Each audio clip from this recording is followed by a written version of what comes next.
HPD officer Ernest Alexa pleaded not guilty to violating a protection order filed by an ex-girlfriend who said that he had threatened her. Alexa was arrested on Wednesday night. His bail was set at $20,000. Skyline leaders say that the key to getting the rail line built to Ala Moana Center and eventually to UH Manoa will be extending that 0.5% general excise tax. Right now, Hart says that they only have enough money to get the line to Halikawila Street in Kaka'ako. Hart has spent about $5 billion so far to get the first 11 miles up and running, to construct most of the guideway from Pearl Harbor to Middle Street, and to begin utility work on the final segment to Kaka'ako. I'm hoping that in the years to come here, with the great success of the rail, we can engage on how we're going to start to fund the rest of the rail system.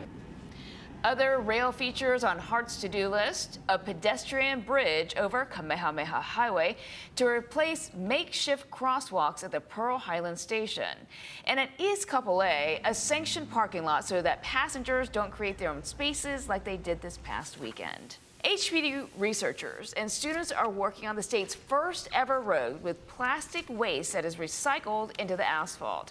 The Transportation Department is funding the project in Eva Beach. The group simulated rainfall on the road to see if microplastics or other synthetic materials come off the pavement.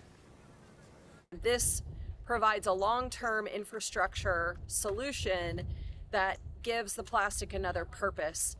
However, we have to have roads that last long and provide good performance, as well as not causing extra environmental damages. The samples of runoff collected from the road will take several months to analyze. On a Hawaii island, an 11-month-old girl is dead after an apparent drowning there. Hawaii County Police say the child's mother found the girl and her 6-year-old brother in an inflatable pool in the yard on Mauna Street in Hilo just before 9:30 yesterday morning. The infant was unresponsive, and family members performed CPR until medics arrived, but she could not be revived. Daytime high going to be near 87 degrees, probably feel more like 90. We'll put that, copy paste that onto Saturday, Sunday, Monday, Tuesday, pretty consistent across the board. Once we start to get towards Wednesday and Thursday, we'll start to see a little bit more clouds.